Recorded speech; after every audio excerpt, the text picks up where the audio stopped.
Shuning uchun birodar, agar qiylangan bo'lsang hayotda, mashaqqatlar ezib tashlagan bo'lsa, dod devorgin kelayotgan bo'lsa, shu muammodan chiqishni xohlaysanmi? Albatta xohlaysan.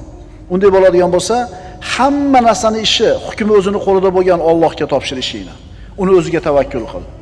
Seni shioring hasbunallohu va ni'mal vakil bo'lsin. Allohni o'zi kifoya bizga, u vakillikka o'ta loyiqdir. Puling ozayib ketdi, davlating kamayib ketdi, qarzga botib qolding. Hasbunallohu va ni'mal vakil degin. Ishing yurishmayapti, qayoqqa borsang eshiklar yopiq, hasbunallohu va ni'mal vakil degin. Dushmanlarda xavotir ko'payib ketdi, taqdir, tuhmatlar ko'payib ketdi, hasbunallohu va ni'mal vakil degin. Robbimiz o'zi bizga kifoya va u naqadar yaxshi vakildir. Shaytoniy hiylalar, shaytoniy hujumlar ustunga bostirib kelib qolsa,